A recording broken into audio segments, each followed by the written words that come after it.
we have to think about the individual decisions that we make that communicate value to those who are in our learning community. And so when we think about how our learners learn, when we think about what they need, what is comfortable for them, we build environments that say to them, you know enough about you to make decisions for you. The opposite of that is power. And that's what Lisa Delpit writes about, this code of power. And in the code of power, the people with the power make the rules to make sure that they're comfortable because they make the rules. And so, juxtaposed to a culture of power, where you do what I say because I told you to do it, because I am in power, because I am telling you to do what I believe everyone should do to be right, we have this culture of honor that says, I value you. I want to know more about you, that you are the expert on you. You make decisions that work for you. And together we'll talk together about what decisions govern your best outcome. So let's say, for instance, flexible seating. I'm not going to tell you where to sit, but together we will evaluate whether your choice was the best choice for your learning. And do you need to make different choices for your best outcomes?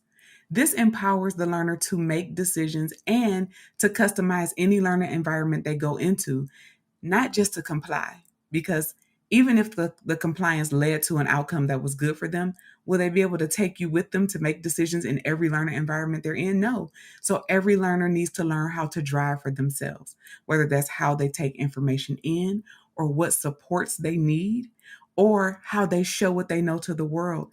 These are the areas where learners need to be in the driver's seat. Putting them in the driver's seat says, you have the tools that you need to drive. Now, I'm not going to just turn over the keys to you and send you out onto the expressway recklessly, but we will take the steps together to make sure that your driving meets your needs, that you know how to arrive at your destination safely, that you know what you need in order to learn, you know what supports work well for you.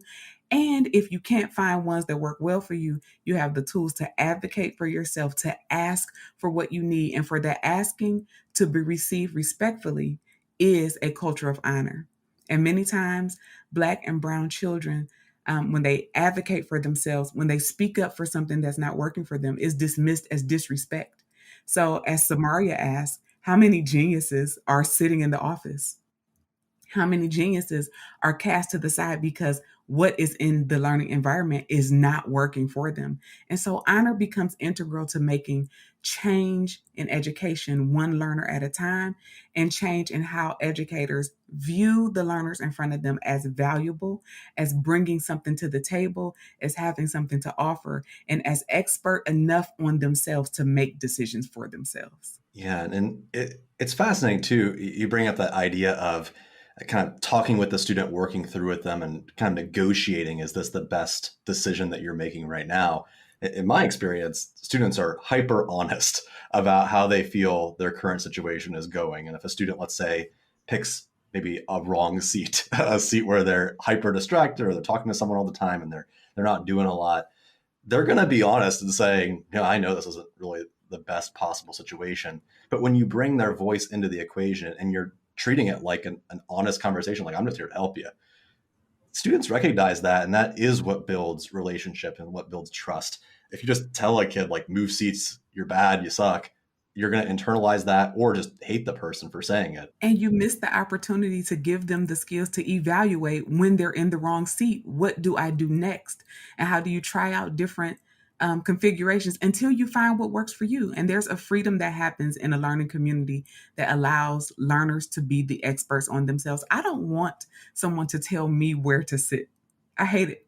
I need to be able to choose my seat because I have needs that I don't need to communicate to everyone else, but perhaps I need to be close to an outlet because I'm using an assistive device for me that I don't need to disclose to the world. Or perhaps I need to be close to the door so that as I go in and out to the restroom, I don't disturb the learning for others. Allow learners to be the experts on themselves and to have a menu of supports to choose from so that they will know that they can get what they need. So closed captions are not just for people with hearing issues. Maybe I needed to make sure that I'm understanding the words that you're saying or that the message that you're sending is what you're communicating to me.